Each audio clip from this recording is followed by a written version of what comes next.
মাহফিলের ৮২তম ওয়াজ মাহফিল। আজকের এই ওয়াজ মাহফিলের প্রধান অতিথি ঝিনাইদহ জেলা বিএনপির সংগ্রামী সহসভাপতি, সদর থানা বিএনপির সংগ্রামী সভাপতি, আমাদের পার্শ্ববর্তী গ্রাম চান্দগ্রামের কৃতি সন্তান, সাবেক ছাত্রনেতা, কেসি কলেজের সাবেক ভিপি জনাব কামাল আজাদ পান্নু আপনাদের সামনে সংক্ষিপ্ত আকারে কিছু বলবেন, ওনাকে বলার আহ্বান জানাচ্ছি। আমার ফোন করছে তারা আমার কথা বলে। বিসমিল্লাহির রহমানির রহিম। আজকের এই ওয়াজ মাহফিলের সম্মানিত সভাপতি মঞ্চে উপবিষ্ট আছেন, যিনি ওয়াজ করছিলেন আমাদের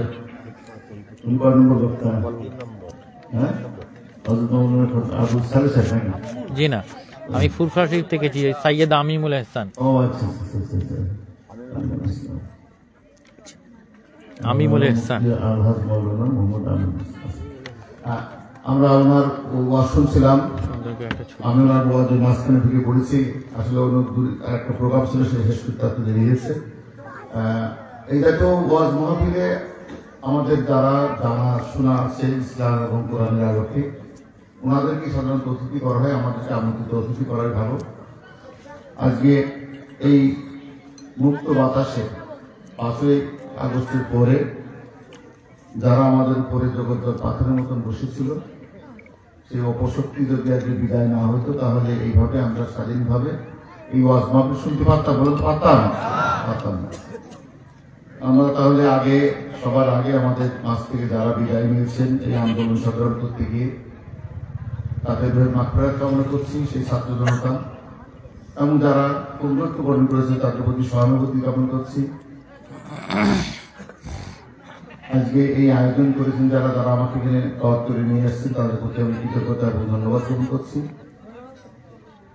আপনাদের প্রতি একটা অনুরোধ থাকবে আমার, যে আজকে এই যে উনি অনেক দূর থেকে আসছেন, ফুরফুরা শরীফ থেকে আসছেন, অন্যান্য বক্তারা আছেন, অনেক কষ্ট করে এই যে আয়োজন করা হয়েছে, দূর দূরান্ত থেকে মানুষ আসছে হিদায়াত গ্রহণ করার জন্য। আমাদের হুজুররা যেটা বলেন সেটা শুনে আমরা ব্যক্তির জীবনে, পারিবারিক জীবনে, সমাজ জীবনে এটাকে আমরা কাজে লাগাবো। আসলে মসজিদে প্রতি শুক্রবারে যে খুতবার আগে হুজুরা আলোচনা করেন, ইমাম সাহেব আলোচনা করেন, আমরা এক কান্দে শুনে আর কান্দে বের করি বেশিরভাগ মানুষই। জানা যায় দাঁড়িয়ে আমরা অনেক সময় দেখি হুজুররা, ইমাম সাহেবরা অনেক আলোচনা করেন, দিনের কথা বলেন, কিন্তু আমরা সেগুলো ঠিক মতো শুনি না, অথবা এক কান্দে শুনে আর এক কান্দে বের করি। আমি আপনাদের অনুরোধ করবো যে এখানে যারা আপনারা আসছেন, ওনাদের এই পরিশ্রম, আপনাদের এই পরিশ্রম, ওনারা যে হাদিস কোরআনের আলোকে যে আলোচনা করছেন, এইগুলো শুনে আমাদের ব্যক্তি জীবনে, পারিবারিক জীবনে, সমাজ জীবনে আমরা কাজে লাগাই। আমরা হাদিস কোরআন সম্পর্কে খুব একটা জানি না, যেহেতু আল্লাহ তাআলা মুসলমান মিলে পৃথিবীতে পাঠিয়েছেন, মুসলিম দেশে আল্লাহ তাআলা পাঠিয়েছেন, আমরা মহান আল্লাহ তাআলার কাছে শুকরিয়া আদায় করি। আল্লাহ তাআলা কেন আমাদেরকে সৃষ্টি করেছেন, এটা যদি আপনার মনে একবার জাগে, তাহলে দেখবেন আপনার মনের মধ্যে উত্তর আসবে। আল্লাহ তাআলা বান্দার কাছে কোনো কিছু চাই না, আল্লাহ তাআলা চায় যে আমি জিন এবং মানবতাকে আমার ইবাদত করার জন্য। কোরআন হাদিসের আলোকে জীবন যাতে চলে, সেই ব্যবস্থা কিন্তু আল্লাহ তাআলা করার জন্য বলেছেন। আমরা যেখানে আসছি, আমরা আগামী দিন আল্লাহ তাআলার সেই আদেশ নির্দেশ যা কোরআন শরীফে আছে এবং আমাদের নবী করিম সাল্লাল্লাহু আলাইহি ওয়াসাল্লাম যে হাদিসের বর্ণনা যেগুলো করতে বলেছেন সেগুলো আমরা করব, যেগুলো করতে নিষেধ করেছেন সেগুলো আমরা করব। আব্দুল্লাহ জাহাঙ্গীর শেখ ঝিনাইদহ ছিলেন, আল্লাহ তাআলা তাকে জান্নাতবাসী করুক, রোড অ্যাক্সিডেন্টে মারা গেছে। উনি অত্যন্ত মেধাবী একজন মানুষ ছিলেন, ওনার বেশ কিছু বই আমি পড়েছি, ওনার পিছনে অনেকদিন নামাজ পড়েছি, ওনার বেশ কিছু কথা আমার মনে দাগ কেটেছে। বেহেশতে যাওয়ার জন্য কিন্তু বেশি কিছু পাওয়া যায়। আল্লাহ তাআলা যে ফরজ কাজগুলো আপনাদের জন্য আমাদের করতে বলেছেন, সেইগুলো যদি আমরা পালন করি, আর কিছু করে না। অর্থাৎ যদি আমি নামাজ করি, আতক শুধু ফরজ নামাজ যদি করি, যদি আমার সামর্থ্য থাকে আমি জাকাত দিই, যদি আমার সামর্থ্য থাকে আমি যদি হজ করি, যদি আমি কারো পরের হক নষ্ট না করি, এবং দোকানে চার দোকানে রাজনীতি করার কারণে আমরা মানুষ একটু বেশি বিপদগার, এবং শরীর থাকতে যদি আমি না দিই, আমার পিতা মাতা যদি জীবিত থাকে তাহলে তাদের হক যদি আদায় করি, এই কাজগুলো করলে আল্লাহ তাআলা আপনার এবং এই হুজুরদের ওয়াজ রাজ্যে না শুনলেও আপনি আল্লাহ চাইলে আপনি ফেরত দিতে পারেন। কিন্তু বেশিরভাগ মানুষই এই যে আমি 5-6টা কথা বললাম, এটা আমার কথা না, আব্দুল্লাহ জাহাঙ্গীর সাহেবের কথা, এবং হাদিস কোরআনের আলোকে একই কথা আপনি দেখবেন, সারাংশ একটাই, বেশি কিছু খরচ কাজগুলো করবো, আর আল্লাহ তাআলা আল্লাহ নবী রাসূল যে কাজগুলো করতে নিষেধ করেছেন এই কাজ আমি করবো না।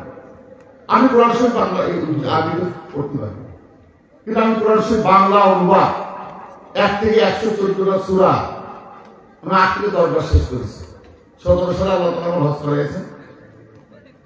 তার আগে এবং পরে আমার মনে যখনই মনে হয় যে এই সূরাটার ভিতরে দেখে যদি কি আছে, আল্লাহ তাআলা কি বলছেন, আমি সেই সূরাটা পড়ি এবং সেই সূরাটার অনুবাদটা আমি বোঝার একটু চেষ্টা করি।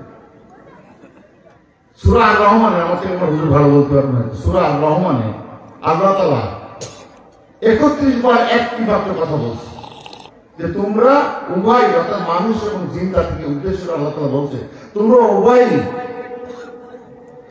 আল্লাহ তাআলার কোন কোন রহমতকে অস্বীকার করবে। তাই হুজুর বলছেন জি, তোমরা জিন এবং মানুষ তোমরা উভয় জাতি, যে দুই জাতির বিচার আল্লাহ তাআলা করবেন, আল্লাহ তাআলার রহমতের কোন কোন রহমতের নিয়ামতকে, কোন কোন নিয়ামতকে হুজুর বলেন তো অস্বীকার করবে।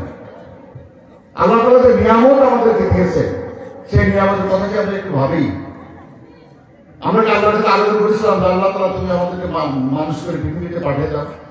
আমরা তো আবেদন করিনি। আল্লাহ দয়া করে মায়া করে আমাদের পৃথিবীতে পাঠিয়েছেন। এখানে যারা আমরা উপস্থিত আছি বা বাংলাদেশে বা পৃথিবীতে এই মুহূর্তে যত মানুষ আছে, 100 বছর পরে একটা মানুষ, সব মানুষই আল্লাহর ডাকে চলে যাবে। তাহলে এই মানুষগুলো সাময়িক কিছু বছরের জন্য আল্লাহ তাআলা আমাদেরকে পৃথিবীতে পাঠিয়েছে, এরপরে আমাদেরকে ফিরে যেতে হবে আল্লাহর কাছে। তাহলে আমি যে কথা বলতে শুরু করেছিলাম যে আল্লাহ তাআলা মানুষ এবং জিন জাতিকে শুধু 56 নম্বর সূরা, সম্ভবত সূরা জামিয়াত নাকি একটা নাম আছে, সেই সূরায় আল্লাহ তাআলা বলছে যে আমি মানুষ এবং জিন জাতিকে শুধুমাত্র আমার ইবাদতের জন্য আমি সৃষ্টি করেছি। তাহলে 100 বছর পরে আমি আপনি পৃথিবীতে আজ যে শিশুরা জন্মগ্রহণ করেছে সাধারণত 100 বছরের বেশি মানুষের বাঁচে না। তাহলে এখন থেকে 100 বছর পরে আমরা কেউ থাকবো না, আমরা চলে যাব, আমাদের নতুন আর একটা প্রজন্ম আসবে। আল্লাহর কাছে ফিরে যেতে হবে এবং আমাদের এই কাজ করলে যে আমরা যে যা করছি এর হিসাব আমাদেরকে সবাইকে দিতে হবে। এই একটা কথা যদি আপনার মনে রাখেন তাহলে দেখবেন আপনি 5 ওয়াক্ত নামাজ যেভাবে আমি পারবো 5 ওয়াক্ত কোটা পূরণ করেই ঘুমাই, যত রাজি হোক 5 ওয়াক্ত নামাজ না পড়ে আমরা একটু ঘুমাবো না, এই সফরটা রাজ্যে নিয়ে যেতে পারি। এই হোক আপনাদের কাছে আমার সবিনয় অনুরোধ। আপনাদের কাছে আমি দোয়া চাই, আপনাদের জন্য আমি মহান আল্লাহ তাআলার কাছে দোয়া করবো। এই কথা বলে আজকে যে আয়োজন করেছেন, আমার অতিথিকে নিয়ে এসেছেন, আমি যতটুকু পারি আমার পক্ষ থেকে আর্থিক সহযোগিতা দিয়ে তাদের পাশে থাকবো। ভালো থাকবেন, আল্লাহ হাফেজ, আসসালামু আলাইকুম।